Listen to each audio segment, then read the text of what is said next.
Oke.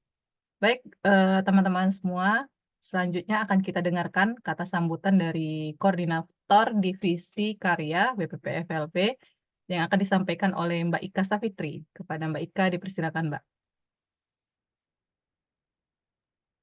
Baik, terima kasih Mbak Kavita atas waktu yang diberikan ya. Sebelumnya suara saya jelas ya, di situ teman-teman. Jelas. Baik, alhamdulillah. Bismillahirrahmanirrahim. Assalamualaikum warahmatullahi wabarakatuh. Waalaikumsalam warahmatullahi. Alhamdulillahirrahmanirrahim. Asyhadu an la ilaha illallah wa asyhadu anna Muhammad Rasulullah. La haula wa la quwata illa billah. Waladhi arsala rasulahu bil huda wa bil haqqi liyudhhirahu 'ala dini kulli walau karya.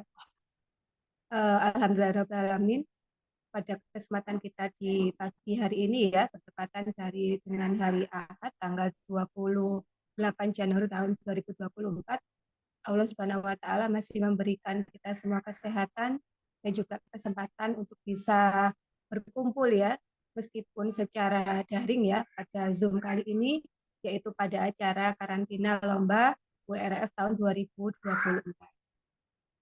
Alhamdulillah. Yang kedua, salawat serta salam semoga tetap tercurah kepada Rasulullah Shallallahu Alaihi Wasallam yang mana beliau merupakan teladan kita sampai akhir zaman ini. Kepada yang terhormat dan Kiki ya, yang selaku apa Ketua BPPFLP dan juga pemateri pada pagi hari ini, namun sepertinya masih belum bergabung ya. Kita tunggu, mungkin sebentar lagi akan bergabung. Kemudian yang terhormat kepada Pak Bambang Karyawan dan juga Pak Ragi yang merupakan pemateri kita pada pagi hari ini ya, sekaligus juga merupakan anggota dari Divisi Karya BPPFLP. Dan juga yang saya hormati teman-teman peserta karantina lomba WRF tahun 2024. Alhamdulillah pada hari ini ya kita bisa menyelenggarakan acara karantina lomba ini meskipun hanya daring, semoga tidak menyurutkan semangat kita ya, semoga tetap semangat meskipun tidak bertemu secara langsung. Jadi untuk acara kita kali ini bukanlah acara yang pertama kali ya. Insya Allah ini adalah acara yang kedua kalinya yang diselenggarakan oleh FLP ya, yaitu dari divisi ya pada kepengurusan di periode ini. Yang sebelumnya itu insya Allah dilaksanakan pada tahun 2022 kemarin ya, tahun 2023 kita tidak melaksanakan atau tidak mengadakan acara karantina lomba ini, dan alhamdulillah pada tahun ini dapat terselenggara lagi. Jadi seperti tahun 2022 ya, sebelumnya itu WRF ini juga dilaksanakan di awal tahun pembukaannya. Nah, di tahun ini juga dibuka di bulan Januari ini, dan ternyata ada beberapa perubahan ya kalau kita lihat ya. Jadi kalau yang sebelumnya itu tahun 2022, seingat saya itu juga memang disyaratkan untuk menyerahkan hasil cerpen ya. Jadi hasil karya cerpen, tapi syarat yang lain itu tidak seperti yang saat ini. Nah, saat ini itu ada syarat tambahan. Jadi untuk pesertanya itu disyaratkan adalah yang muda dalam arti mempunyai karya tidak lebih melebihkan dari 2 buku atau dari segi usia di bawah 35 tahun. Nah, ini sebenarnya kemarin juga menjadi kendala oleh teman-teman ya. Ada beberapa wilayah itu yang sebenarnya kita sudah menghubungi lagi ya sampai di batas akhir pendaftaran, tapi ternyata memang terkendala dengan usia kebanyakan. Tapi kami di divisi karya pun juga tidak bisa memberikan judgement ya atau keputusan apakah itu harus memilih salah satu, karena di persyaratan itu kan ada kata-kata atau ya, bukan dan. Nah, itu kami juga kurang paham apakah memang benar-benar dipilih salah satu saja, jadi peserta itu tidak mempunyai karya gitu ya yang lebih dari 2, dalam arti ini adalah buku solo, ataukah memang benar-benar muda secara usia di bawah 35 tahun. Karena di sini memang saya melihat ada beberapa teman peserta yang memang ada yang sudah menerbitkan ya 2 buku solo, dan insya Allah karyanya juga sudah banyak ya. Tetapi mungkin dari segi usia memang masih di bawah 35 tahun. Jadi seperti itu. Atau saya juga kurang paham juga apakah di sini juga ada yang usianya di atas 35 tahun, tetapi memang dari segi karya ya itu masih belum menerbitkan buku solo sebanyak 2. Nah, itu nanti kita berikan saja ya keputusannya kepada apa itu penyelenggara ya. Jadi tidak masalah menurut saya karena itu dirinci secara detail. Hanya mengatakan persyaratan itu di bawah apa karyanya di bawah 2 buku ya atau tadi itu di 35 tahun. Meskipun demikian kalau misalkan ternyata juga kali ya harus persyaratan dua-duanya memenuhi, tidak ada salahnya jika kita tetap berkarya. Jadi kita tetap akan menyerap apa ilmu-ilmu ya yang akan diberikan oleh para suhu kita ya di FLP ini. Ada Daeng Gege yang Masya Allah ya karyanya sudah luar biasa, ada banyak karya novel kemudian cerpen dan lain sebagainya yang pada pagi hari ini Insya Allah akan menyampaikan tentang cerpen yang bertema lokalitas ya, karena salah satu syarat untuk WRF ini adalah cerpennya itu mempunyai lokalitas seperti itu. Kemudian nanti akan ada juga Bambang Karyawan yang beliau juga merupakan salah satu alumni ya yang dulu juga pernah diundang pada acara WRF tahun 2014 kalau tidak salah. Satu lagi ada juga Pak Ragi ya, beliau juga merupakan salah satu Lucu alumni kali ya. WRF Zoom ya. bisa masuk. Sebelas. Aku Zoom itu Dannya bisa masuk. Soalnya aku ngetes Zoom bisa masuk.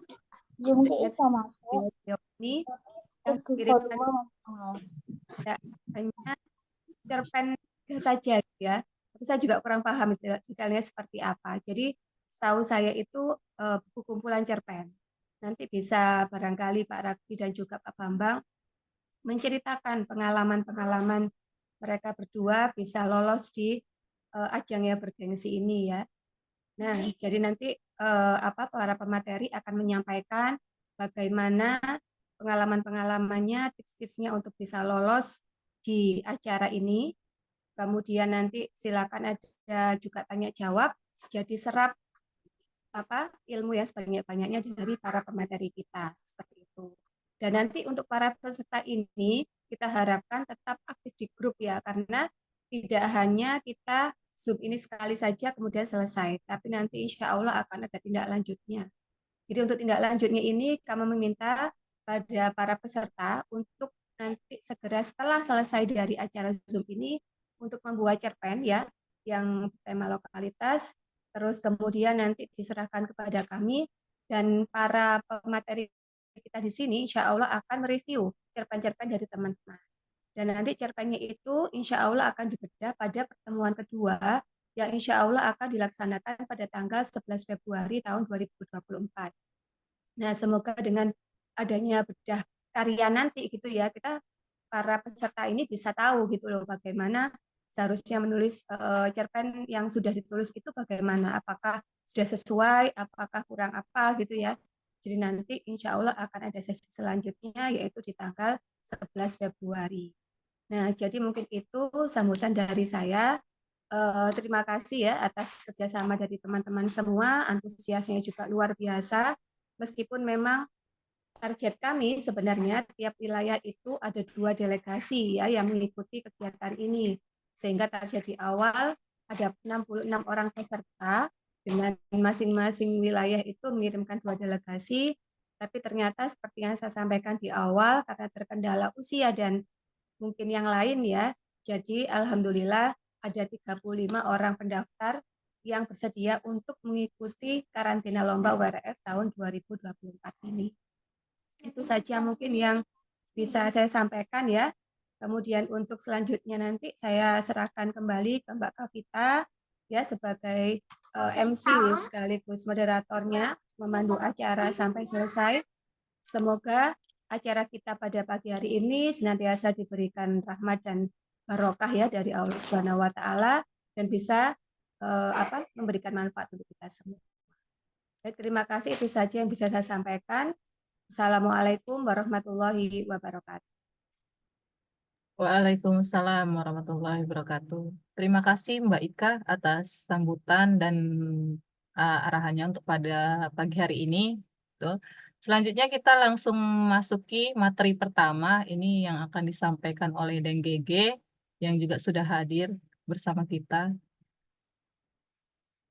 Ya, halo, Assalamualaikum, Deng Gege, yang akan menyampaikan materi terkait cerpen lokalitas. Oke. Dipersilakan langsung dengan sekitar 15 menit ke depan untuk memberikan materinya. Baik, saya izin share screen ya, berbagi layar. Iya, Bisa dijadikan oke, host. siap. Baik, Sudah. bismillahirrahmanirrahim. Assalamualaikum warahmatullahi wabarakatuh. Waalaikumsalam warahmatullahi wabarakatuh. Alhamdulillah, rabbil alamin. Segala puji terus kita panjatkan pada pemilik segala. Hari ini kita bisa bertemu di agenda DPP, dalam hal ini divisi karya. Mungkin pertama saya mengucapkan terima kasih untuk teman-teman divisi karya yang memfasilitasi kelas pembinaan ini, dan mudah-mudahan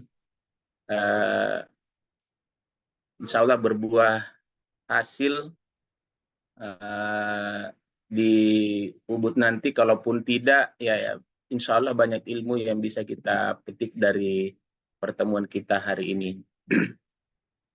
Baik, teman-teman, sebelum masuk ke materi, saya sampaikan dulu ya, bahwa saya belum pernah lolos di WRF ini.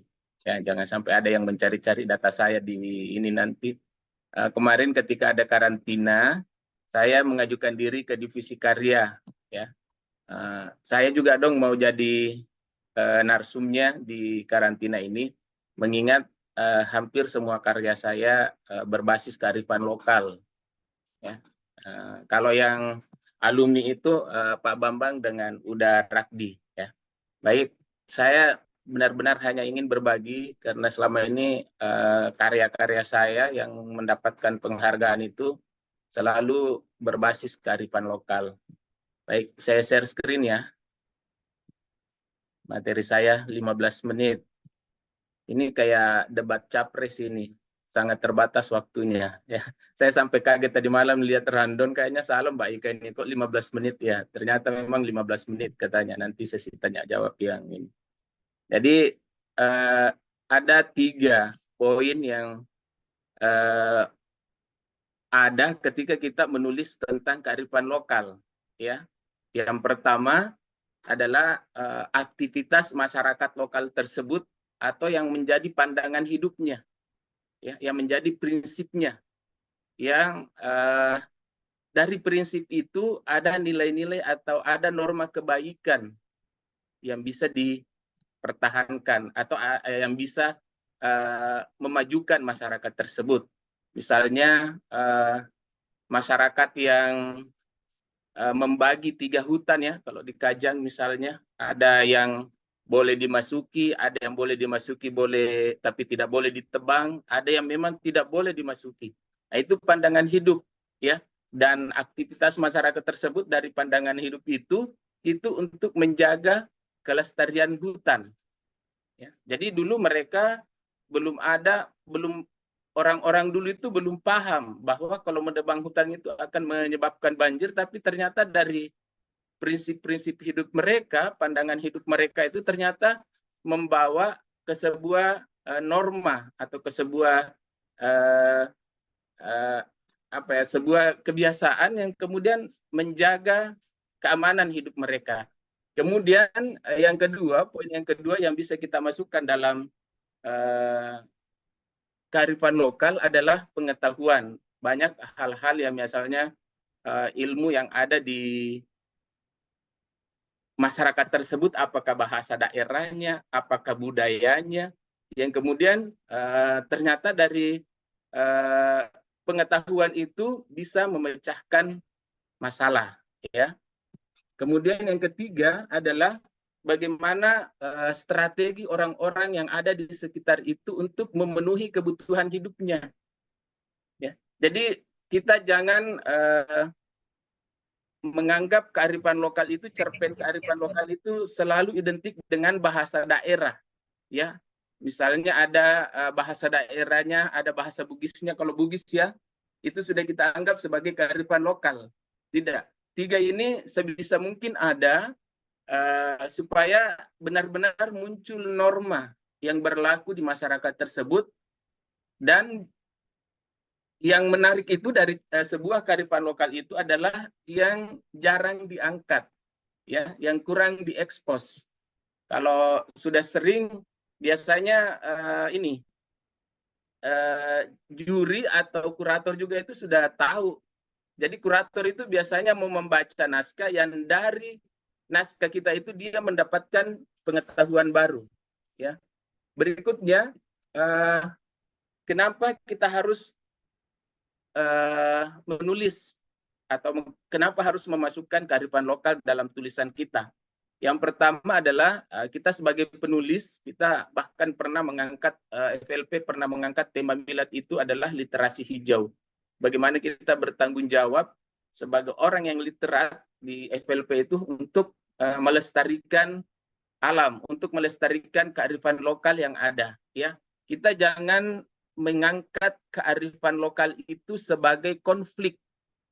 Ya, misalnya membenturkan antara kearifan lokal dengan akidah, ya, karena kalau itu seperti itu berarti kita tidak melestarikannya. Bagaimana kita melihat sisi positifnya, sisi positif kearifan lokal itu tanpa juga maksudnya membenarkan secara akidah, ya. Jadi ini yang menjadi PR berat untuk penulis FLP, penulis Islami. Terkadang karena ini malah mengambil konflik, membenturkan itu atau membenturkan SARA dengan kearifan lokal. Jadi selama ini kalau saya menulis kearifan lokal itu sebenarnya bagaimana memperkenalkan bahwa ada kearifan lokal seperti ini tanpa menyalahkan, tanpa menganggap itu adalah sebuah pembenaran yang harus dilaksanakan. Kita hanya menceritakan bahwa dulu ada yang seperti ini, ya. Kemudian ceruk-ceruk itu artinya tanpa seleksi WR ini pun itu sebenarnya kearifan lokal itu menjadi ceruk, artinya jarang orang yang bisa masuk ke dalamnya. Ya.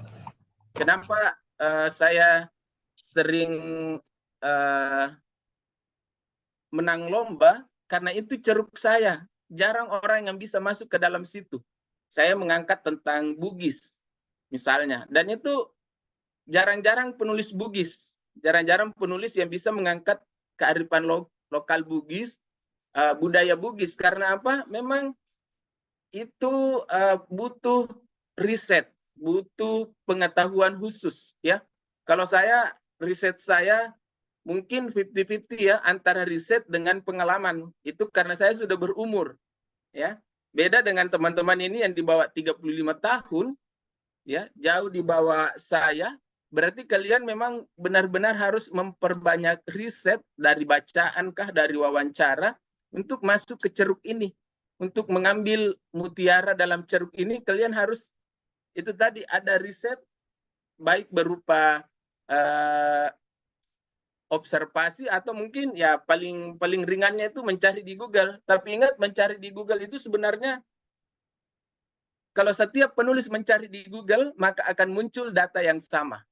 Jadi tidak ada lagi keunikan, tidak ada lagi kekhasan meskipun yang kita angkat itu adalah kearifan lokal. Jadi yang menariknya bahkan sekarang kan tema-tema di cerpen koran kayak Kompas, Jawa Pos itu rata-rata mengambil kearifan lokal karena memang banyak yang tidak bisa masuk ke ceruk itu. Ya, kemarin yang FLP yang Mbak Navia ya, Mbak Sugiarti yang termuat di Kompas itu tentang kearifan lokal di Riau. Jadi teman-teman tanpa kurasi tanpa seleksi untuk ke Ubud ini pun teman-teman bisa menulis, menjadikan kearifan lokal itu sebagai tema dalam tulisan-tulisan kalian. Karena itu adalah ceruk. Masih banyak orang, masih banyak penulis yang tidak bisa masuk ke ceruk itu, ya. Jadi selain untuk melestarikan, bertanggung jawab untuk melestarikan itu, kita juga bisa masuk ke dalam ceruk ceruk yang tidak semua orang bisa masuk di dalam situ. Ibaratnya orang hanya melihat permukaan saja tentang Bugis, kita bisa menyelam ke dalam, masuk ke dalam ceruk bahwa ada di situ yang belum pernah terjamah oleh penulis-penulis lain. Nah, berikutnya, ketika kita menulis cerpen atau karya apapun tentang kearifan lokal itu, berarti kita menulis latar sosial dan latar budaya. Ya, jadi bukan hindari menulis yang kita sudah menulis cerpen ternyata masih kayak ala Wikimedia, ya, yang bahkan ada definisi tentang kearifan lokal tersebut. Misalnya kearifan lokal di Bugis misalnya, Mapalete bola, ya, yang mengangkat rumah itu, rumah panggung diangkat rame-rame, itu jangan ada misalnya Mapalete bola adalah bla bla bla. Itu bagaimana mengangkat latar sosial itu butuh keahlian khusus, ya. Bagaimana misalnya seorang Andre Hirata bisa menggambarkan orang-orang Melayu yang suka ngumpul di warung kopi, bukan di warkop yang ala sekarang, ya. Kalau di Laskar Pelangi itu banyak sekali kisah-kisah di Laskar Pelangi, orang-orang Melayu di Pulau Belitung sana itu ngopi, ya, di warung kopi. Meskipun sekarang warung kopi sudah bertebaran, ya, tapi itu bukan yang ditulis di Laskar Pelangi itu benar-benar sebelum marak warkop, ya. Jadi latar sosial, latar budaya muncul. Ini yang menjadi sebenarnya khas dari cerpen kearifan lokal itu, karena ada latar budayanya, ada latar sosialnya, bagaimana masyarakat tersebut bersosialisasi di antara budaya-budaya yang ada. Kemudian yang kedua adalah cerpen kearifan lokal itu menambah wawasan pembacanya. Ketika pembaca membaca karya kita, oh, ada ya yang seperti itu di Makassar. Oh, ada ya yang seperti itu di Kalimantan. Kenapa? Inilah yang membuat cerpen kearifan lokal itu seksi, karena banyak orang yang tidak tahu akhirnya menjadi tahu, ya.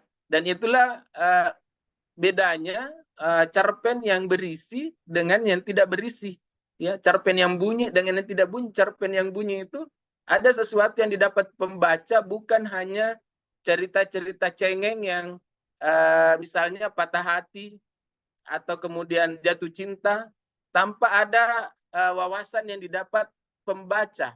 Silahkan menulis cerpen kearifan lokal tentang patah hati, tapi muncul latar sosialnya, muncul latar budayanya, dan menambah wawasan pembaca. Bukan hanya mengaduk-aduk emosinya karena putus cinta.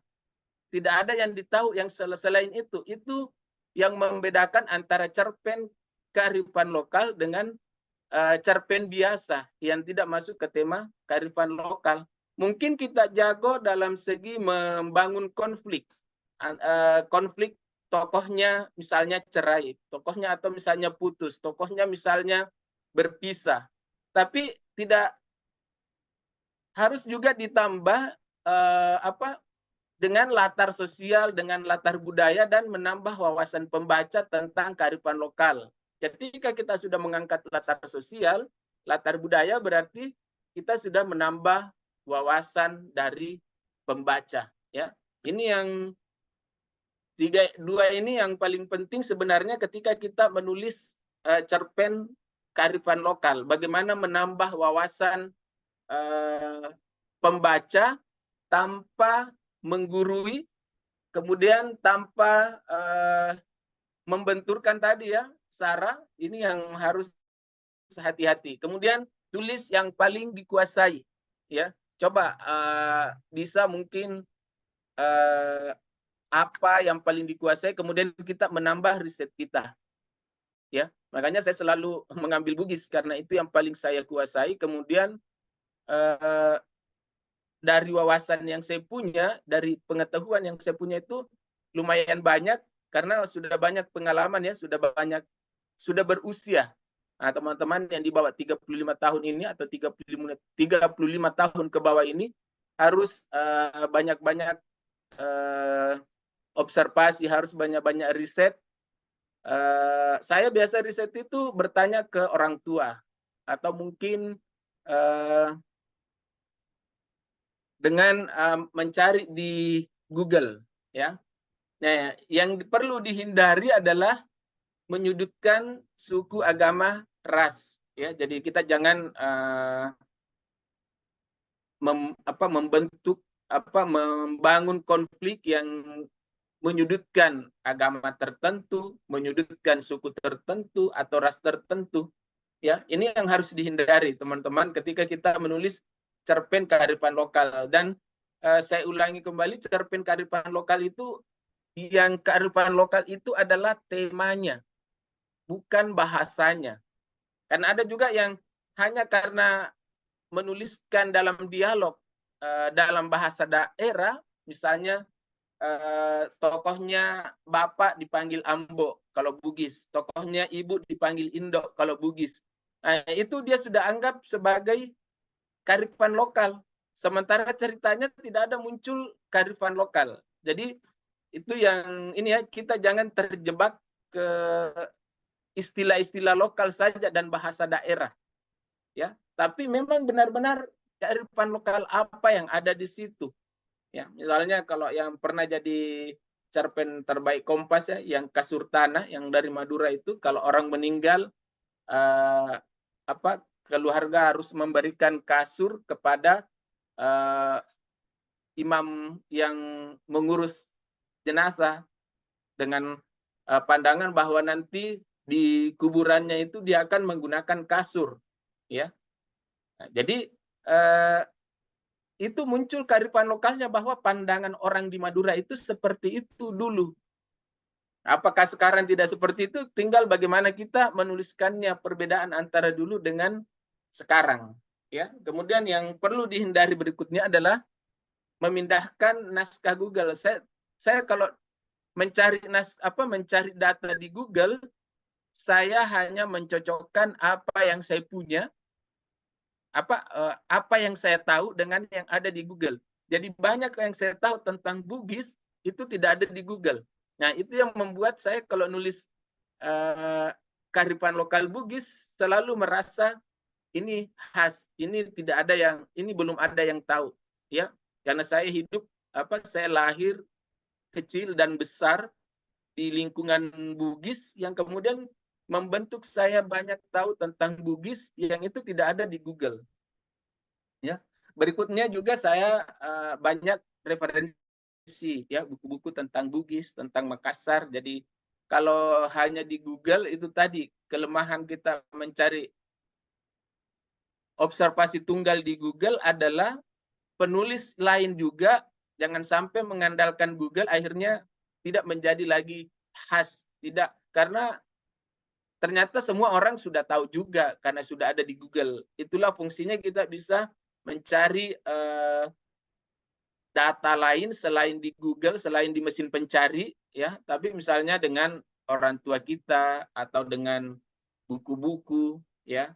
Atau kalaupun ada misalnya dari Google, kita bisa lihat seberapa sering muncul, ya. Misalnya, oh ternyata cuma ada di satu blog atau satu laman saja, satu web saja yang membahas tentang itu, yang lainnya belum ada, berarti oh ini baru satu orang yang menuliskannya. Ya, jadi ini yang perlu dihindari, terutama tiga ini ya, yang menyudutkan sara, kemudian penuh istilah lokal dan bahasa daerah, kemudian karya kita itu terlalu Google, ya, terlalu Wikimedia lah istilahnya ya, menjelaskan definisinya, menjelaskan alurnya sedetail mungkin, akhirnya meninggalkan nilai sastranya, akhirnya meninggalkan unsur intrinsik cerpennya. Jangan sampai kita malah terjebak karena kearifan lokal untuk memahamkan pembaca itu benar-benar kita mengguruinya dengan definisi-definisi, dengan klasifikasi dan lain-lain. Itu mungkin ya yang bisa saya sampaikan di 15 menit ini. Mudah-mudahan bisa menambah wawasan teman-teman, paling tidak ada bayangan lah, oh seperti ini yang diinginkan ketika kita menulis cerpen kearifan lokal. Terima kasih teman-teman. Mudah-mudahan bisa menginspirasi teman-teman untuk menulis cerpen kearifan lokal. Saya kembalikan ke Mbak Kavita. Baik, terima kasih Deng atas materi ilmu dan pengalamannya. Nanti teman-teman yang ingin bertanya atau diskusi di sesi akhir setelah semua pemateri menyampaikan materinya ya. Dan materinya juga nanti saya rapikan di dalam satu draft, jadi bisa dibuka lagi termasuk rekaman pada pagi hari ini. Selanjutnya kita dengarkan materi dari Pak Bambang Karyawan. Kepada Pak Bambang dipersilakan Pak. Makasih Rita. Bismillahirrahmanirrahim. Assalamualaikum warahmatullahi wabarakatuh. Waalaikumsalam warahmatullahi wabarakatuh. Saya izin share ya Rita ya.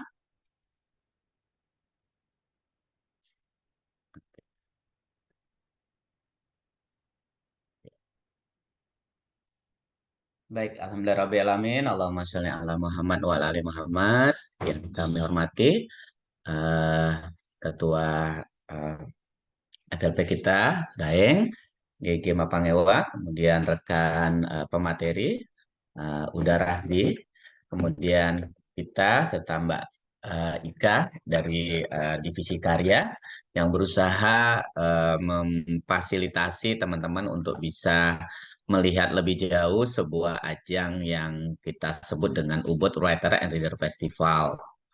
Tapi seperti kata Daeng bahwa kalaupun nantinya setelah kita berproses ditambah nanti tanggal 2 minggu ke depan, paling tidak kita sudah punya stok karya untuk bisa kita lanjutkan ke dalam event-event atau publikasi yang lain gitu kan. Baik, dari seluruh peserta bisa nggak saya minta tolong chat di chatting apakah 3 link cerpen saya yang saya kirim di grup yang sebagai salah satu katakanlah 3 cerpen tersebut yang kalau pada dulu memang mengirimkan buku ya, buku tunggal dari 3 tersebut yang sudah membaca. Tulis saja apakah sudah membaca semuanya atau belum atau sebagian. Saya tunggu sebentar saja. Bisa minta tolong? Ya, silakan peserta. Jawab saja, sudah semua. Separuh, belum. Sudah 2 dari 3. Sudah. Baru baca sebagian, baca 1. Oke. Sudah baca semua? Belum. Oke. Belum. Baru baca 2. Belum. Oke. Baik, terima kasih. Jadi kalau misalnya kita memang sudah, ini udah rahasia umum lah ya, kalau kita memang mau menuju sesuatu dalam artian misalnya katakanlah Ubud Writer ini sebuah kompetisi, tentunya kita harus mencari referensi uh, yang sejenis untuk kita menjadi referensi. Salah satunya adalah membaca referensi ataupun contoh dari sebuah cerpen tersebut. Seperti kata Daeng tadi, kita berbicara tentang lokalitas atau kearifan lokal sebagai syarat dari Ubud Writer tahun ini. Tentunya kita harus memperbanyak cerita-cerita ataupun referensi tentang itu. Memang kalau bicara tentang kearifan lokal ini sesuatu yang tak pernah habis untuk dieksplor gitu ya. Karena dia adalah yang dekat dengan kita. Tapi juga harus hati-hati ketika kearifan lokal itu bukan sesuatu yang berupa simbol-simbol semata, tapi adalah dari alur cerita. Isi ceritanya itu tergambar di dalam cerpen, ya. Baik, saya sedikit saja. Saya alhamdulillah 2014 diberi kesempatan setelah 2 tahun mencoba, itu baru berhasil tahun kedua. Kalau udah Radit 2011 mungkin sekali langsung ya. Nah, tapi pada fase itu agak sedikit berbeda, bahkan berani kali ini Ubud mengambil jalan lain, dalam artian panitianya itu mengambil jalan lain, tidak seperti biasa. Kalau seperti biasa sebelumnya adalah orang-orang yang telah jadi untuk ikut dalam dunia literasi kepenulisan seperti ini. Pada tahun 2014 saya salah satunya yang dari FLP Sulawesi Selatan itu mengadakan kegiatan serupa, yaitu Faisal Odang, gitu kan. Jadi beliau pada fase yang sama berangkat, dia juga dengan cerpennya, saya dengan cerpennya juga. Memang cerpen-cerpen Faisal Odang kita sudah tahu sangat Bugis banget ya, atau Makassar atau Sulawesi Selatan banget, karena berdasarkan kearifan lokal dia lebih cenderung banyak sejarah dan budaya di situ ya. Eh, Pada kesempatan kali ini saya ingin mengatakan bahwa pada saat itu kita harus punya pemahaman bahwa salah satunya Ubud ini adalah ajang yang sangat prestisius. Jadinya ketika kita menyebutnya sebagai sebuah ajang prestisius, tentunya segala yang terbaik yang harus kita usahakan untuk mengikuti, menyampaikan persyaratan yang terbaik pula. Karena kalau misalnya kita tidak menyiapkan secara maksimal, maka tentunya ya kita tahulah dalam sebuah kata itu proses tak pernah mendustai hasil gitu kan. Tapi nilai positif dari proses hari ini dan minggu depan, 2 minggu lagi adalah, dan prosesnya kita berharap melalui proses ini nanti akan hadir cerpen-cerpen terbaik lagi yang akan mewarnai media massa, publikasi dan prestasi-prestasi dari FLP, itu kan? Karena begini, ajang kali ini peluangnya lebih besar untuk teman-teman FLP. Saya mengatakan demikian. Mengapa? Eh, Kalau pada periode-periode sebelumnya itu semua jenis itu bisa bersaing, mulai dari puisi, ada esai, novel, cerpen, dan lain-lain, itu bersaingnya dengan berbagai macam cara. Tapi ketika kali ini adalah teman-teman FLP, apalagi katakanlah yang batas usianya sudah dibatasi, kemudian pemula-pemula dalam artian tanda petik belum menghasilkan karya lebih dari 2.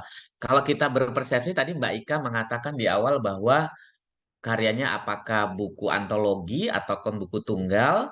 eh, kalau saya mengatakan tidak mengarti kecilkan teman-teman atau kita semua yang punya antologi, kalau misal persyaratan dalam URF ini adalah, kalau saya mengatakan ini adalah buku tunggal gitu kan, buku tunggal yang dimaksud seperti itu. Jadi bukan buku antologi bersama, tapi adalah buku tunggal yang berkaitan dengan cerpen. Menurut saya seperti itu. Jadi kita lebih spesifik aja, itu kan maksimal. Jadi kalau yang belum malah lebih enak. Tapi kalau yang sudah lebih dari 2 buku tunggal, sebaiknya sudah termasuk kategori yang tidak boleh ikut. Tapi kalau sudah dalam ini sudah dalam Zoom, ayo mari kita berproses untuk menghasilkan level yang lebih tinggi. Uh, Pada tahun itu, tahun 2014, saya mengirimkan buku Numbai. Numbai itu, uh, Bun, itu teman Bun. Uh, Numbai ini adalah kumpulan cerita pendek, memang betul-betul bersifat kearifan lokal. Kalau Daeng tadi berbicara masalah Bugis, saya mengatakan daerah Melayu Riau. Memang ketika bicara Melayu Riau itu tidak pernah habis untuk dieksplor. Seperti kata Daeng, akan lebih bagus kita itu selain rajin berreferensi, mencari referensi tentang hal-hal yang ada di sekitar kita, juga kita bersentuhan dengan apa yang akan kita tulis kalau bicara kearifan lokal. Tapi perlu dipahami bahwa ketika bicara kearifan lokal itu bukan sekedar tradisi ya, tapi adalah sesuatu yang menjadi habit, kebiasaan. Itu sejarah juga merupakan satu kearifan lokal di dalam apa yang akan kita tuliskan. Sejarah merupakan ladang bagus kalau misalnya teman-teman yang kuat menghidupkan sejarah sebagai salah satu kearifan lokal. Di Riau itu ada festival Sungai Jantan. Festival ini festival prestisius di Riau, itu memiliki memilih tentang segala hal yang bersifat sejarah Siak, tradisi Siak, itu diungkap ke dalam permukaan. Saya paling senang kita mengeksplorasi tema-tema kearifan lokal bersifat sejarah. Apalagi misalnya teman-teman seolah-olah hadir di tengahnya atau menjadikan diri sebagai tokoh di dalam sejarah tersebut. Itu kita bisa menarik karena sejarah kan bisa diinterpretasi lewat fiksi juga gitu kan. Itu juga salah satu lahan. Atau teman-teman kalau misalnya belum menulis karena cerita di dalam syarat dalam ini adalah yang belum pernah dipublikasi apapun itu harus diingat ya.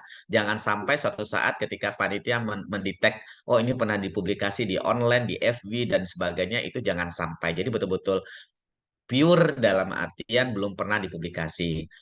Nah, selain sejarah ada warisan budaya tak benda, warisan budaya benda itu juga sebuah ladang untuk bisa melestarikan kearifan lokal gitu ya. Tadi Dayang mengatakan bahwa ada apakah harus berupa bahasa-bahasa yang daerah? Kalau itu tidak harus seperti itu. Yang penting kita setting dan aura dalam sebuah cerpen itu memang seolah-olah pembaca, ingat ya, cerpen itu ditulis untuk dinikmati oleh pembaca. Dalam hal ini tentunya adalah juri. Itu betul-betul harus menyentuh tanpa harus mengatakan ada simbol-simbol bahasa daerah, tapi orang tergambar bahwa oh ini cerita ini bersetting daerah ini kayak gitu kan. Ah, oh iya, kalau yang ini cerpen berintas dalam satu tema, hindari tema gado-gado itu ketika buku ya. Jadi teman-teman, 3 cerpen yang dikirim betul-betul bernuansa lokalitas. Kalau bisa ada variasi sedikit. Yang satu mungkin WBTB, Warisan Budaya Tak Benda, yang satu sejarah, yang satu ya katakanlah yang kekinian tapi tetap menjadi sebuah kebiasaan masyarakat. Itu akan lebih menarik. Silakan dibaca cerpen saya yang satu tentang Mumbai, itu tradisi mengambil madu di Sialang. Kemudian ada cerpen kedua tentang Nandung Emak, itu anak yang dipasung dengan baru bisa sehat apabila mendengarkan nandung atau senandung ataupun nina bobonya dari ibunya. Kemudian yang berikutnya Bang Liau. Bang Liau ini adalah tentang kilas balik kebesaran masa lalu daerah Bagan, itu daerah sebagai sumber penghasil ikan. Jadi bagaimana dengan penghasilan ikan itu menjadi setting di pelataran dan sebagainya. Kemudian kita harus bisa membranding bahwa cerpen kita ini merupakan cerpen yang kuat dan cerpen yang dikirim berikan penampilan terbaik. Maaf nanti kalau ini ngambil bidang yang udah ya buat tik. Nanti mungkin udah dengan ceritanya sendiri lah ya. Kita harus usahakan nihil kesalahan. Kita tidak lagi kita betul-betul ketika struktur kita itu harus kuat dalam masalah tulisan. Jadi ketika kita nggak akan bermain lagi pada kesalahan struktur, kita harus bermain pada tataran isi, tema. Sehingga ketika seorang pembaca dalam menilai juri, kalau kita yang menilai, itu tidak, ya sayang pengetikannya begini, oh sayang pengetikan dialognya masih salah, kemudian dan lain-lain. Itu kita hindari betul ketika akan mengirimnya. Ya. Kemudian, cari informasi pembanding terhadap karya-karya cerpen yang pernah lolos. Beruntung teman-teman yang hadir pada kesempatan kali ini diberikan contoh cerpen-cerpen yang pernah lolos sehingga tidak meraba-raba lagi bahwa cerpen yang akan itu seperti apa ya? Contohnya kayak apa ya?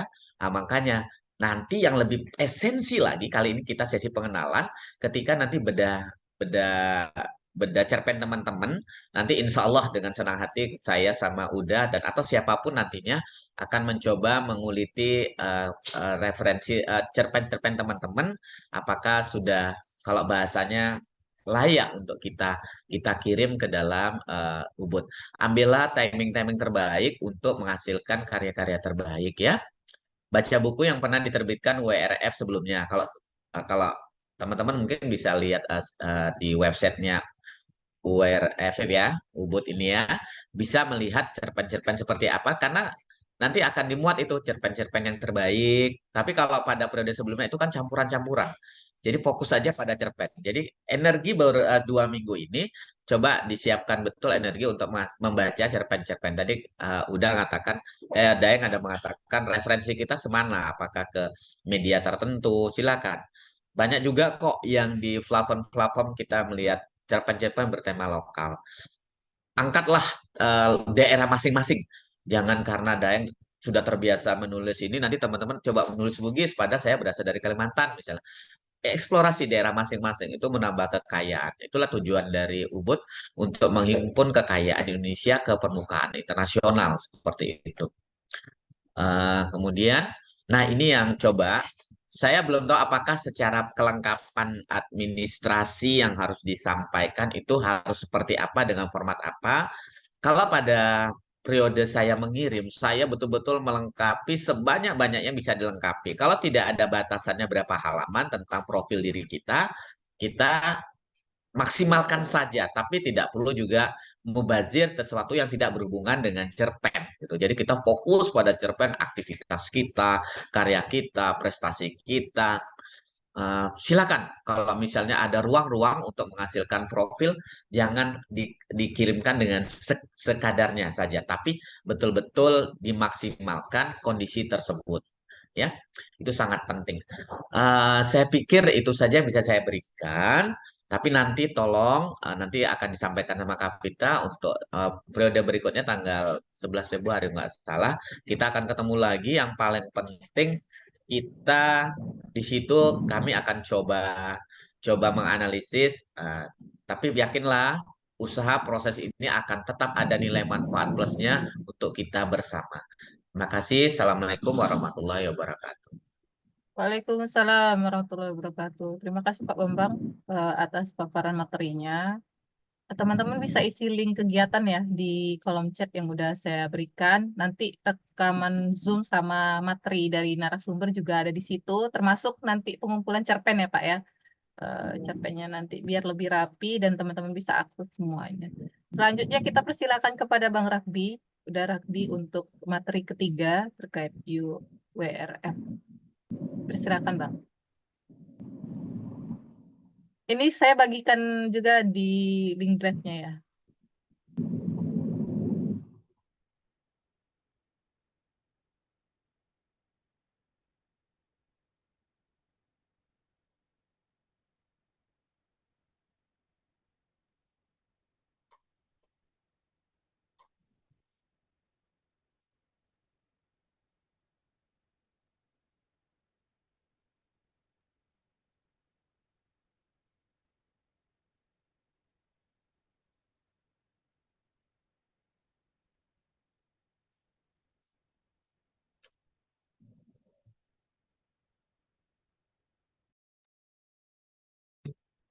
Baik, Bismillahirrahmanirrahim. Assalamualaikum warahmatullahi wabarakatuh.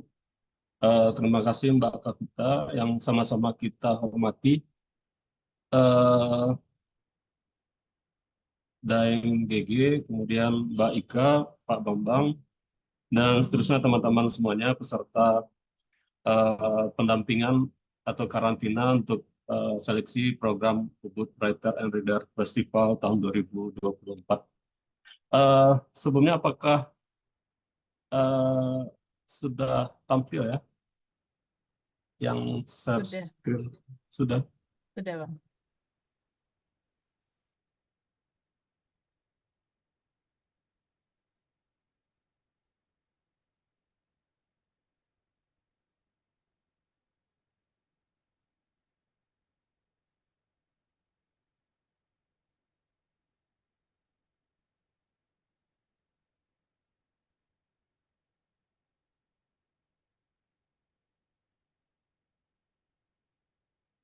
Baik, sebenarnya tadi sudah dijelaskan oleh DNGG dan Pak Bambang secara panjang lebar ya tentang lokalitas dan saya sepertinya akan menambahkan saja, terutama sekali terkait dengan pengalaman saya. Alhamdulillah waktu 2011, berarti sekitar 12 atau 13 tahun yang lalu itu memang lolos seleksi untuk mengikuti dulu namanya masih IUWRF, International Ubud Writer and Reader Festival, sekarang sudah dipersingkat jadi UWRF saja. Dan waktu itu memang seperti yang disampaikan oleh Pak Bambang, itu seleksinya dalam bentuk buku. Jadi yang saya kirim adalah buku Perempuan Bawang dan Lelaki Kayu, dan alhamdulillah itu lolos. Dan waktu itu pesertanya ada 15 orang yang mewakili Indonesia, dan genre tulisannya itu beragam, ada cerpen, ada drama, ada novel, Kalau novel itu yang tampil itu hanya nukilan satu bab, sementara cerpen diambil satu cerpen. Dan setelah 20 tahun berlangsung, sepertinya memang Ubud mengganti formatnya dengan lebih mengedepankan emerging writer. Jadi memang penulis-penulis bolehlah dikategorikan penulis muda atau penulis baru. Dia memberi ruang seperti itu, seperti yang disampaikan oleh Pak Bambang tadi. Jadi memang ini sebenarnya adalah peluang bagi kita, bagi teman-teman di FLP untuk bisa masuk dalam kegiatan ini. Karena memang Ubud Writer and Reader Festival ini adalah salah satu event festival sastra ataupun kepenulisan yang bergengsi. Jadi salah satu yang masuk dalam kalender event festival sastra di dunia. Dan yang hadir pun itu dari penulis-penulis dari berbagai negara, dan teman-teman yang nantinya bisa ikut akan mendapatkan pengalaman. Pertama, kita akan bertemu dengan penulis-penulis se-Indonesia, kemudian juga penulis yang sudah terkenal di Indonesia, kemudian juga dari penulis-penulis dari luar negeri. Nah, terkait dengan seleksi untuk tahun 2024 itu memang yang diangkat adalah tema lokalitas, dan tadi sudah dijelaskan oleh Daeng dan Pak Bambang tentang lokalitas. Sebenarnya lokalitas dalam sastra ataupun dalam cerpen itu bukan hal yang baru. Untuk Indonesia itu di tahun 2000-an sempat juga menjadi wacana hangat bagaimana sastra itu diharapkan untuk bisa mengangkat isu kearifan lokal ataupun lokalitas. Dan pada Kongres Cerpen Indonesia di tahun 2005 itu juga sempat dibahas tentang lokalitas dalam cerpen. Di lokalitas itu sebenarnya bagaimana kita memiliki kesadaran terhadap identitas budaya kita, jati diri kita, sehingga kita tidak lagi asik dengan tema-tema perkotaan ataupun meniru gaya hidup orang Barat yang sebenarnya itu bukanlah identitas kita. Karena dulu memang sempat di tahun 2000-an muncul juga karya-karya sastra yang seperti tidak punya akar budaya. Makanya muncul gagasan bagaimana para penulis kembali ke lokalitas, mengusung kearifan lokal dalam karya-karya yang dibuat. Karena karya sastra bisa dianggap sebagai suara dari masyarakatnya, dan karya sastra juga mewakili suara zaman. Oleh karena itu memang ada tanggung jawab bagi penulis untuk mengangkat lokalitas ataupun kebudayaannya di dalam karya sastra yang ditulisnya. Nah, ketika kita sekarang karena fokus kita adalah bagaimana bisa lolos dalam seleksi UWRF 2024. Jadi yang pertama memang seperti yang disampaikan oleh Pak Bambang tadi, secara teknis kita sudah selesai. Artinya kita sudah mampu menulis cerpen yang minim kesalahan. Jadi seorang penulis, apalagi kita yang masuk ini kan adalah penulis andal, artinya sudah tidak ada masalah dengan tata bahasa, penulisan, secara struktur narasi dan lain-lain. Tinggal sekarang itu adalah pengemasan supaya cerpen kita bisa sesuai dengan selera dari kurator ataupun juri. Karena intinya sebagus apapun cerpen, kalau tidak sesuai dengan tema ataupun selera kurator, nanti juga akan tidak akan terpilih. Jadi sekarang kita bukan dalam tahap belajar menulis cerpen, tetapi memang kita sudah bisa menulis cerpen, tinggal menulis cerpen yang khusus, artinya yang sekarang lebih dominan dalam hal lokalitas. Nah, lokalitas kalau Daeng tadi memberikan contoh misalnya di masyarakat Bugis, kalau Pak Bambang di masyarakat Riau, itu banyak sekali peluang ataupun celah yang bisa kawan-kawan ambil garap untuk jadi cerpen masing-masing. Karena Indonesia dari Sabang sampai Merauke, dari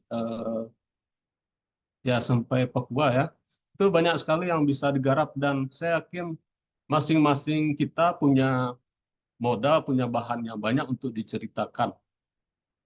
Eh, Bisa memang tentang pegunungan, tentang pesisiran, tentang sungai, laut, dan segala macamnya. Dan itu sebaiknya memang yang sudah kita kuasai, artinya kita tidak punya waktu banyak untuk mengadakan riset, eh, observasi ke daerah tersebut, artinya memang kita pilihlah sekarang saatnya memang harus memilih dan menentukan, artinya objek mana yang akan kita garap. Dan lokalitas ini uh, tidak hanya tentang etnis, tetapi juga bisa yang masyarakat lebih ke persoalan sosial, uh, karena mereka di sana adalah lokal ataupun tempat, dia tidak mesti uh, harus menceritakan tentang etnis tertentu. Seperti misalnya kalau di Sumatera Barat ada salah satu daerah itu yang sangat beragam etnisnya. Sebutlah misalnya Sawalunto. Di sana karena secara sejarah mereka adalah orang-orang yang bekerja di pertambangan batu bara. Di sana itu sudah bercampur, ada orang Minang, orang Batak, orang Jawa, dan bermacam-macam orang. Sehingga bahasa pun sudah bercampur. Sehingga di sana muncul bahasa baru yaitu bahasa kongsi. Itu sudah campuran antara bahasa Minang, bahasa Cina, bahasa Jawa, bahasa Batak, bahasa Nias, dan lain-lain. Nah, itu sebenarnya juga termasuk lokalitas. Di lokalitas memang bisa uh, kita maknai sebagai kehidupan yang ada di sebuah lokal ataupun wilayah. Sementara kalau kita fokus ke salah satu suku bangsa, berarti memang itu sifatnya kepada etnologi ataupun etnosentrisnya seperti itu.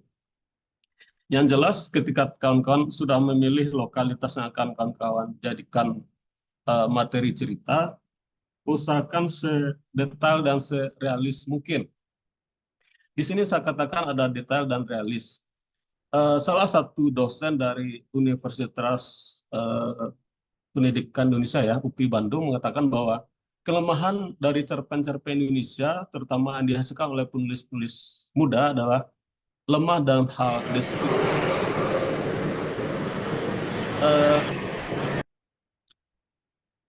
Kelemahan banyak penulis Indonesia sekarang adalah dalam hal deskripsi, dalam hal detail, dan membangun realitas dalam narasinya. Meskipun misalnya menggunakan rangkaian kata yang puitis, tetapi masih belum berhasil membuat pembaca itu bisa membayangkan atau berimajinasi sehingga merasakan peristiwa dalam cerita itu sesuatu yang real, yang nyata, yang hidup di itu. Jadi ketika kita mengangkat upacara adat, ya usahakan sedetail mungkin. Detail ini artinya bukan berarti kita mendeskripsikan dari A sampai Z. Tidak mesti seperti itu, tetapi ada hal-hal khusus yang unik yang orang tahu bahwa hal itu hanya ada di dalam upacara itu.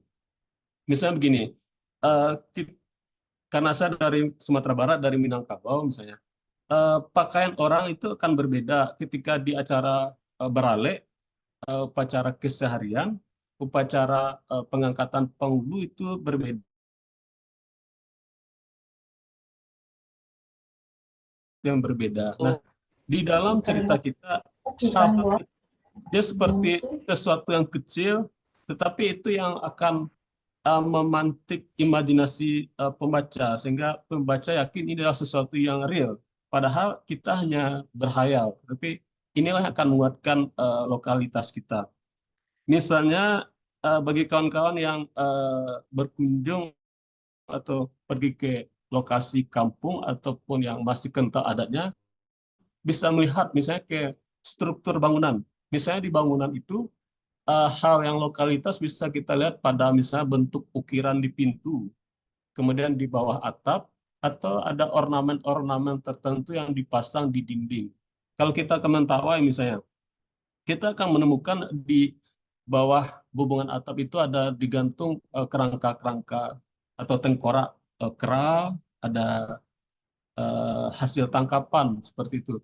Kalau kita ke daratan Minang, kita akan bertemu dengan kepala kerbau, tengkoraknya, dan itu artinya menunjukkan bahwa di sana sudah berlangsung prosesi pengangkatan penghulu atau ritual masuk ke rumah gadang dan lain. Kemudian yang kedua, ketika kita mengangkat tema lokalitas, kita juga bisa memasukkan unsur budaya. Tadi juga Pak Bambang sudah mengatakan ada misalnya budaya, warisan budaya benda atau benda. Nah, banyak objek yang bisa kita masukkan untuk memperkaya lokalitas kita. Salah satunya juga bahasa. Bahasa daerah itu juga salah satu kunci ataupun penanda dari lokalitas. Hanya saja kita perlu mempertimbangkan porsi yang akan kita masukkan. Jadi jangan sampai dari awal sampai selesai itu semua dialog itu berbahasa daerah, tidak seperti itu. Tapi bagaimana kita masukkan beberapa kata-kata kunci di dalam narasi tersebut. Jadi ini juga akan menguatkan lokalitas kita, jadi bahasa. Kemudian kesenian juga bisa kita masukkan, misalnya dari lagu-lagu pengantar tidur atau dendangan ketika seorang ibu merindukan anaknya yang pergi jauh, pergi merantau. Ini juga bisa menjadi ornamen yang akan memperkaya cerita kita.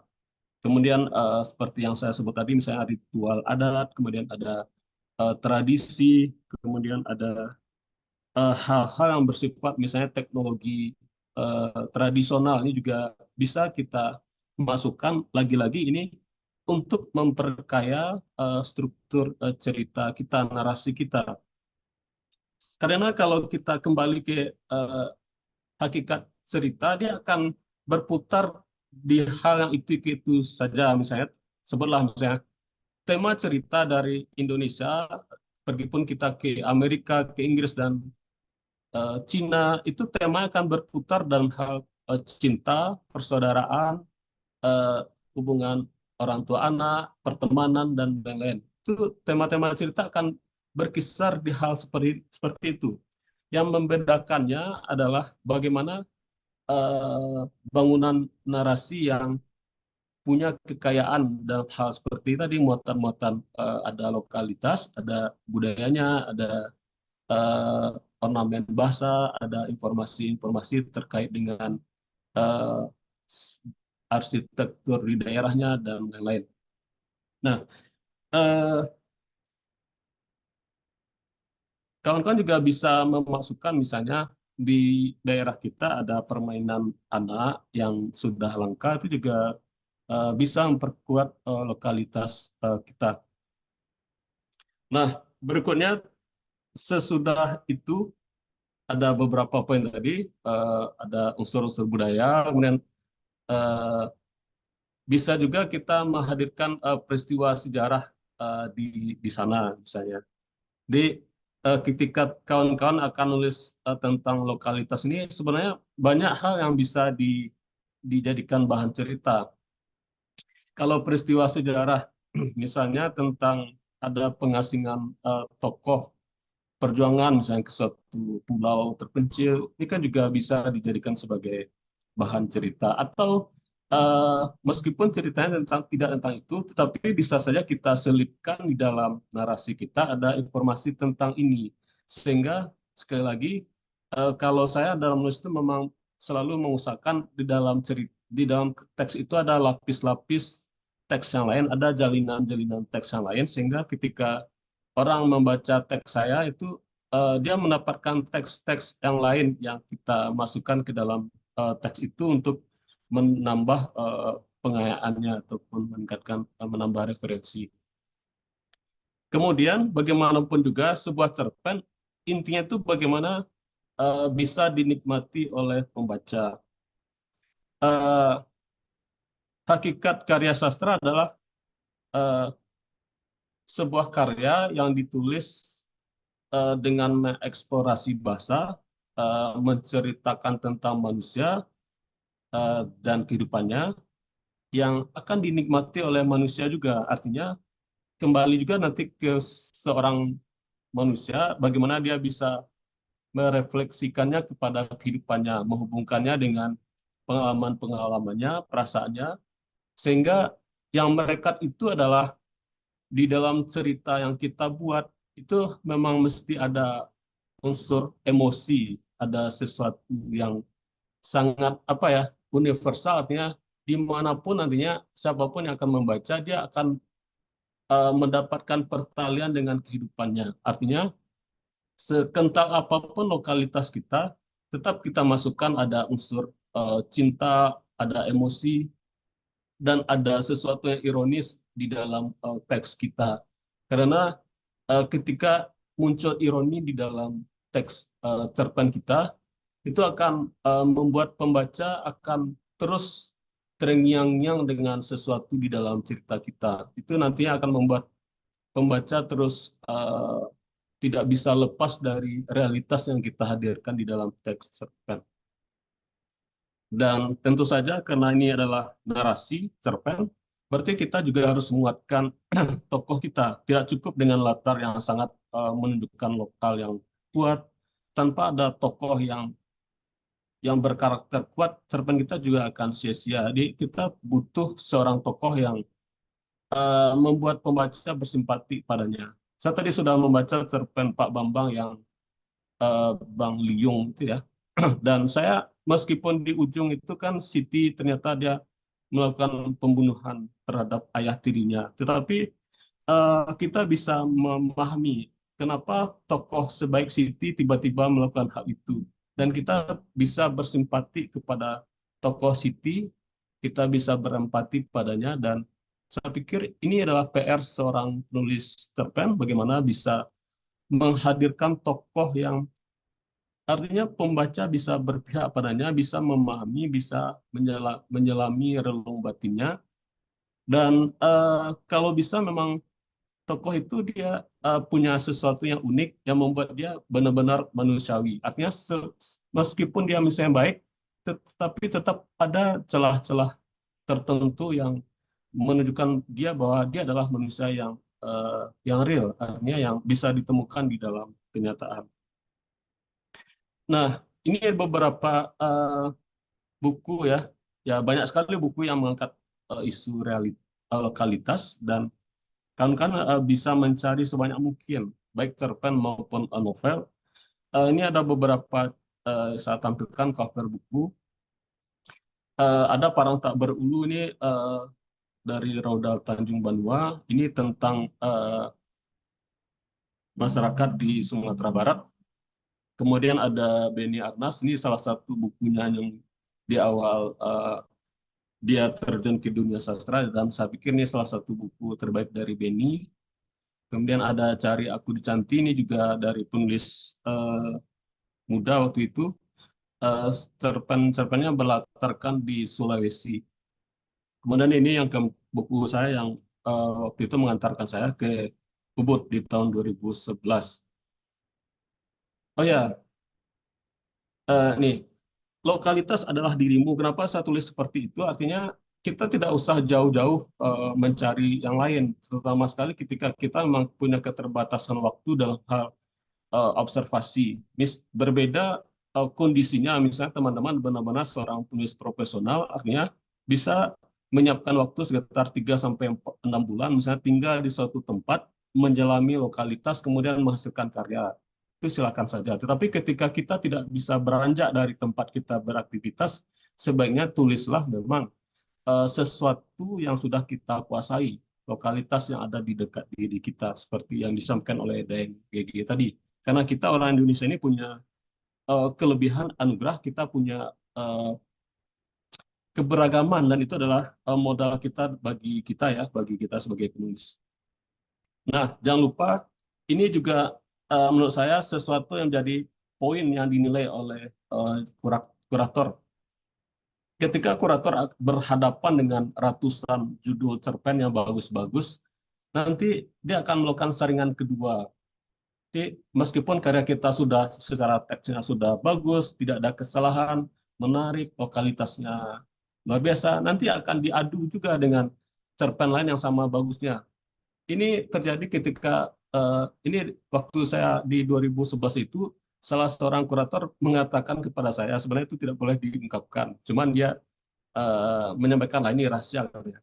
Waktu itu cerpen saya ini, buku saya itu diadu dengan ada calon peserta lain yang juga mengirim naskah yang ya punya kekuatan sama. Namun kemudian setelah berbagai pertimbangan akhirnya buku saya yang dipilih untuk menjadi tiket ke Ubud. Sementara penulis yang satu lagi itu ditolak. Nah, artinya ini juga akan terjadi pada teman-teman semuanya. Contoh simpel saja, sekarang kan yang ikut di karantina ada 30 orang. Sementara yang akan diloloskan paling hanya 10-15. Dan tidak mungkin pula kan emerging Ubud writers ini semuanya dari FFP kan. Walaupun di dalam apa kita juga tidak menuliskan bahwa kita dari FFP, tetapi ini akan terjadi ketika kita akan diadu sesama penulis yang sama hebatnya dengan kita. Makanya ini juga poin yang akan dinilai, misalnya bagaimana cerpen kita peka terhadap isu-isu yang berkembang, misalnya seperti tentang diskriminasi, kesetaraan. Sekarang kalau kita mengikuti perkembangan dunia 3-4 bulan terakhir kan, bagaimana tentang Palestina itu sangat menjadi isu global dan orang sangat sensitif terhadap penjajahan, ada diskriminasi, ada penghapusan etnis. Kalau kita bisa nulis yang bersinggungan dengan isu ini, bisa jadi ini menjadi poin tambahan bagi cerpen kita. Atau kita mengenai tentang isu parenting, tentang masa anak-anak, ini juga bagian juga perhatian di dalam tren sastra ya. Kemudian lingkungan hidup juga menjadi isu yang sensitif dan bisa menjadi poin kalau kita bisa mengangkat isu lokalitas, tetapi juga ada unsur kepedulian terhadap lingkungan hidup, kemudian kemanusiaan. Dan karena kita adalah penulis-penulis dari FFP, ini juga perlu kita ingat bahwa yang membedakan tulisan kita dengan tulisan orang lain adalah ada adab ataupun bagaimana kita bisa mengemas sesuatu yang sensitif secara lebih santun, lebih lebih baik, tidak sevulgar misalnya orang-orang penulis dari komunitas lain dalam mengeksplorasi. Nah, sebelum diakhiri, ini yang perlu diingat-ingat lagi. Tadi di awal sebenarnya di dalam slide ini ada beberapa penjelasan tentang seleksi Ubud Writer. Teman-teman bisa baca sendiri. Yang jelas karena lagi-lagi temanya adalah lokalitas, yang ini adalah yang perlu menjadi perhatian kita semua. Kemudian poin berikutnya, penulis yang lolos akan dipilih berdasarkan kekuatan karakter, bahasa, gaya bercerita yang kreatif. Artinya memang ini seleksinya sangat ketat sekali, yang akan lolos hanya 10-15 orang, dan semuanya nanti yang terpilih akan difasilitasi, dan kita punya peluang besar untuk tampil ke pentas sastra di Indonesia. Sebutlah seperti misalnya Faisal Odang, itu kan selesai dari Ubud, dia benar-benar tampil menjadi salah satu tokoh sastra Indonesia. Kemudian yang terakhir ada ini, kurator tidak dapat diganggu-gugat. Jadi meskipun misalnya cerpen kita sudah bagus, nilainya 100, kalau kurator tidak suka ya mau gimana lagi. Tetapi tidak ada yang sia-sia kalau kita bersungguh-sungguh menyiapkan 3 cerpen bagus, yang kuat lokalitasnya, ya bisa saja selesai ini cerpen kita akan bisa menjadi sebuah buku atau diterbitkan di media mainstream seperti Kompas, Koran Tempo, Media Indonesia. Itu juga akan menjadi prestasi sendiri bagi kita, dan kita nantinya bisa juga kita ikutkan di kompetisi yang lain. Ya, sepertinya itu yang bisa saya sampaikan. Sepertinya lebih dari 15 menit. Mudah-mudahan nanti bisa berdiskusi lebih lanjut. Oh ya, saya mohon maaf nantinya saya ada membagi 3 buah cerpen untuk memberikan contoh tentang lokalitas. Namun perlu saya garis bawahi di sini bahwa itu sebagai sebuah contoh. Jangan nulis seperti itu karena memang ternyata ketika saya cek lagi cerpen cerpen di sini yang saya contohkan tadi, ternyata itu ada isu yang sama di sana, isu yang sama tentang eh, hubungan laki-laki dan perempuan, dan cara mengeksplorasinya juga ada beberapa yang sama, tetapi mungkin ada bagi kawan-kawan yang merasa sensitif dengan hal itu. Saya pikir itu berpulang kepada kita sebagai penulis, eh, bagaimana kita bijak dalam membaca dan juga dalam menulis. Tapi kalau kita mestinya punya strategi sendiri ketika mengungkapkan hal-hal yang agak sensitif seperti sensualitas yang lain, bisa menggunakan metafora yang lebih bagus, seperti yang ya contohnya di cerpen Pak Bambang itu cukup saya pikir ada fragmen yang sensitif sebenarnya, tetapi bisa dieksplorasi dengan lebih samar. Mungkin itu Mbak Kavita, terima kasih banyak. Nanti bisa dilanjutkan dengan diskusi. Mohon maaf sekiranya ada yang kurang pas kesalahan saya. Terima kasih. Assalamualaikum warahmatullahi wabarakatuh. Waalaikumsalam warahmatullahi wabarakatuh. Terima kasih Bang Ragdi. Dengan pemaparan materi dari Bang Ragdi tadi tentunya memperkaya ya ilmu dan wawasan teman-teman. Nah, di dalam kolom chat itu udah ada ini pertanyaan dari teman-teman. Nanti mungkin bisa langsung dijawab ya. Oke. Nah, ini dari Kak Diah Santi. Apakah tema kearifan lokal Ubud ini bebas dari lokalitas seluruh Nusantara? Apakah harus lokalitas sesuai daerah penulis atau lebih diutamakan lokalitas Bali? Ada 4 pertanyaan nih Bang di dalam kolom chat. Gitu. Mungkin bisa dibahas satu persatu dulu. Boleh dari Bang Ragdi atau Pak Bambang? Daik mau Yang menambahkan pertanyaan lebih. itu ya Mbak Kavita, Iya Pak, apakah dari tema Mbak kearifan. Dia Sandi? Oke, Dari Kak Dia. saya coba ya. Iya Pak, silakan. Berkaitan dengan tema kearifan lokal ini bebas dari lokalitas Nusantara, apakah harus sesuai daerah penulis atau lokalitas Bali? Itu kalau itu masalah pilihan yang akan mengirim gitu kan, pilihan akan mengirim. Bahkan justru kalau bisa tidak yang Bali gitu, kalau misalnya kecuali kita berasal dari mana gitu ya. Kalau menurut saya akan lebih terasa rohnya, seperti kata Daeng, tentunya kita selain referensi itu kan bersentuhan. Jadi tentunya tidak ada salahnya dari daerah kita masing-masing. Walaupun tidak menutup kemungkinan kita mau mengeksplorasi daerah lain, gitu kan. Tapi rohnya gitu loh, rohnya kita ketika bersentuhan dengan satu yang tempat kita, itu akan ada deskripsi batin yang akan muncul di dalam narasi-narasi kita untuk yang kita sampaikan. Sayang kalau kita bereferensi-referensi misalnya karena ini Ubud nih saya harus nulis yang Bali, padahal kita berasal dari misalnya dari Sumatera. Kita tidak pernah ke Bali, akan terasa hambar gitu loh kalau menurut saya sih. Kecuali teman-teman memang ada sasaran apa gitu ke sana. Tapi akan lebih dekat sesuatu yang dekat dengan kita, itu akan terasa aromanya.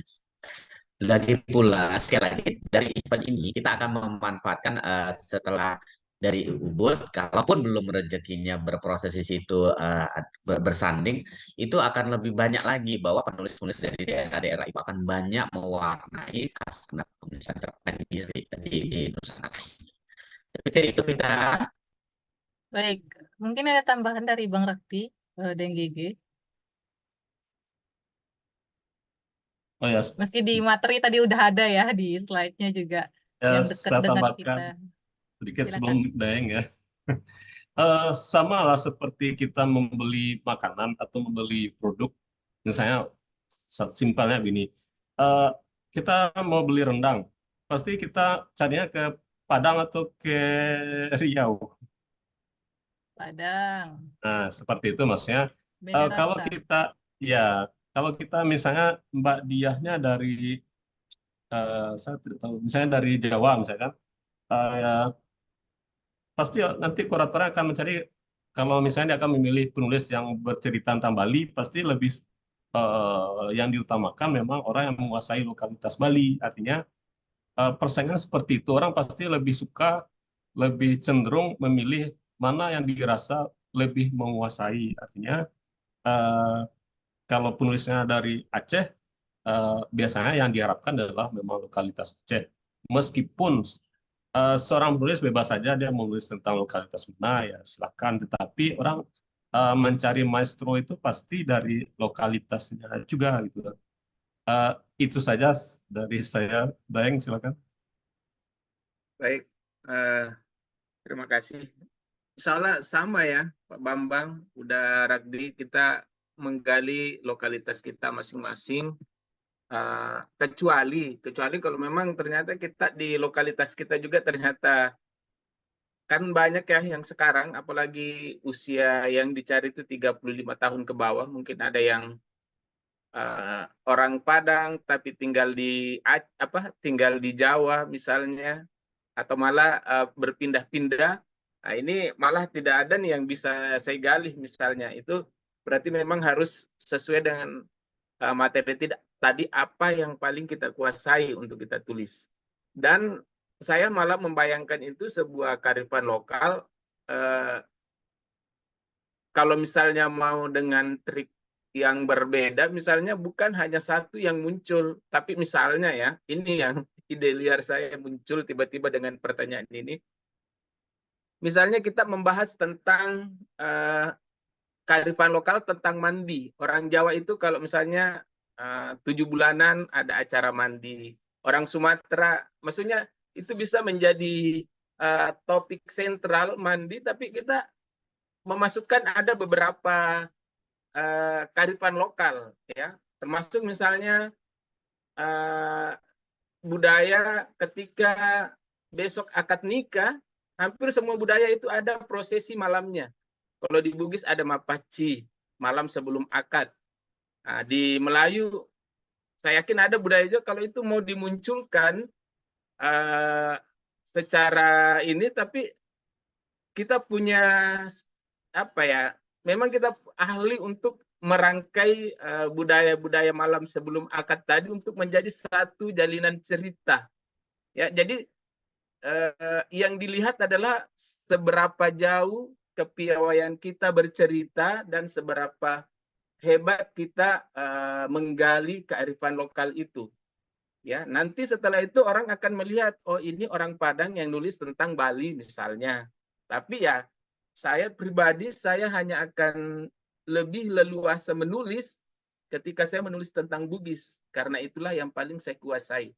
Jadi kembali ke apa sebenarnya yang paling dikuasai, ya. Saya kira itu dari saya, Mbak Kapita. Baik, terima kasih. Ini ada pertanyaan selanjutnya dari Kak Lisa Octavia. Apakah ada ketentuan khusus ya? Oh, persentase katanya. Persentase lokalitas. Apakah sekian persen dari karya harus unsur lokal atau ketika menyebutkan satu istilah kedaerahan saja sudah bisa disebut cerpen lokalitas? Mungkin ini menggali lebih dalam tentang lokalitas tadi, persentasenya. Silakan, Deng. Ya, jadi sebuah cerpen lokalitas seperti tadi ya, itu bukan tempelan, bukan hanya karena ada dialognya, tapi benar-benar sebagai tema itu yang menjadi ruh dari cerita kita, ya. Bukan karena nama tokohnya misalnya sudah khas Bugis atau nama tokohnya khas Makassar, kemudian kita sudah menyebutnya sebagai cerpen kearifan lokal, bukan, tapi benar-benar menjadi tema sentral atau menjadi jantung dari cerita kita itu adalah tentang lokalitas tadi. Ibaratnya orang ketika membaca tulisan kita itu pertama untuk menikmatinya, menikmati alurnya, kedua ternyata dia mendapatkan wawasan tentang kearifan lokal itu, ya. Itu dari saya, Mbak Vita. Jadi usahakan bukan tempelan. Sama kalau kita nulis latar luar negeri semalam di Paris, tapi ternyata judulnya ya, tapi ternyata isinya apa ya? Bukan di Paris. Seolah-olah kita ini orang yang dari sana ini biar tidak ke Paris juga bisa nulis seperti ini. Nah, itu yang menjadikannya menjadi tempelan. Ya, Baik, mungkin ini nanti disambung Bang Rakdi dan Pak Bambang. Apa perlu bisa dipresentasikan gitu pertanyaannya kali ya? Sekian persen, 50% dari karya itu udah ada unsur lokalitasnya, udah termasuk lokalitas apa gimana? Mungkin. Silakan Bang Rakdi. Ya, terima kasih. Eh, Barangkali ada ya penulis yang sangat statistik seperti itu. Eh, Ya biasanya itu mungkin penulis yang sangat profesional, dia bisa membagi karyanya, misalnya berapa mengatur komposisinya seperti itu ya, sampai membuat formulanya, misalnya dari bagian pengenalannya berapa persen, menuju konfliknya berapa persen, konfliknya berapa persen, kemudian penyelesaiannya berapa persen. Nah, maksud misalnya eh, di dalam teksnya unsur yang lokal tadi berapa, latarnya berapa persen.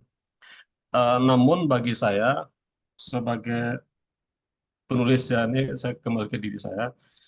Bagi saya yang penting itulah bagaimana realitasnya itu bisa melebur.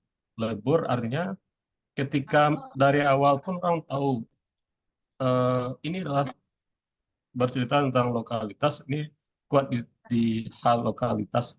Dia tidak bisa indikatornya berapa ditemukan kosakata daerahnya. Nah, menurut saya tidak seperti itu. Jadi walaupun hanya 100% berbahasa Indonesia ataupun dipindahkan ke bahasa Inggris, orang juga tahu bahwa ini adalah lokalitas masyarakat di tempat itu. Karena nantinya juga cerpen-cerpen kita akan diterjemahkan ke bahasa Inggris dan bahasanya pun nantinya juga sudah jadi bahasa Inggris. Kalau kita berpedoman bahwa misalnya di dalam cerpen kita harus dari 500 kata harus masuk 100 kata beristilah lokal, ini juga akan jadi masalah baru. Yang penting adalah roh dari cerita kita itu memang bercerita tentang isu lokal ataupun kearifan lokal, dan ornamen-ornamen lainnya adalah bagi saya itu dalam memperkaya narasi kita, strategi literat kita, bagaimana kita memasukkan muatan-muatan non sastra ke dalam teks sastra kita, sehingga ketika orang membaca cerpen kita, orang mendapatkan pengalaman yang lebih banyak dibandingkan kita hanya berkisar ataupun hanya berputar-putar di dalam salah satu isu lokalitas yang kita ceritakan. Misalnya menyambung yang disebutkan Daeng tadi, misalnya ritual turun mandi. Kalau kita hanya bercerita dari A sampai Z tentang ritual turun mandi, itu kan tidak akan berbeda nantinya dengan artikel ataupun jurnal ilmiah tentang sosiologi ataupun antropologi. Bedanya teks sastra kita, ya di sini kita bermain-main dengan unsur-unsur yang lain seperti ada ironi, ada tragedi, ada pendalaman tokoh, ada dialog, ada latarnya, ada masukan unsur lain seperti muatan sosial politik, ada filsafat, sejarah, dan lain-lain. Jadi kalau kita mencari formula berapa persen, saya pikir kita tidak perlu sampai ke sana, tetapi bagaimana kita bisa melebur segala unsur tadi, unsur-unsur dan faktor-faktor ekstrinsik tadi, sehingga teks kita kuat di dalam hal lokalitasnya, tetapi juga kaya dengan unsur-unsur yang lain. Mungkin itu Mbak Kapita. Baik, Bang Rakdi. Pak Bambang ada tambahan Pak? Saja yang penting bukan masalah berapa persennya kuantitasnya, tapi adalah kedalaman dari sebuah cerita yang sesuai dengan tema. Untuk itu salah satu cara memperkuatnya adalah perkuat setting, gitu kan, latar tokohnya, latar daerahnya, itu diperkuat bahwa ketika seorang pembaca ingat cerpen yang itu ditujukan untuk pembaca, bukan untuk pembaca diri kita sendiri. Kita bisa merasakan ketika kita membaca cerpen ini, oh memang ini cerita ini berasal dari daerah ini. Oh tokohnya itu memang dari setting namanya kah, atau karakternya kah, atau memang orang daerah ini, kayak gitu kan.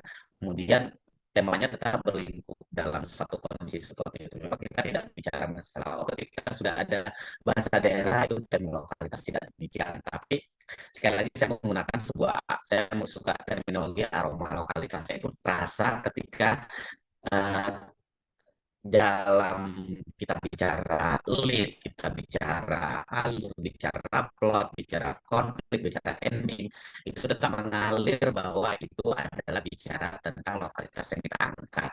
Apakah tentang tradisi, apakah sejarah, apakah kuliner, apakah yang tadi seni dan lain-lain, itu memang seperti itu.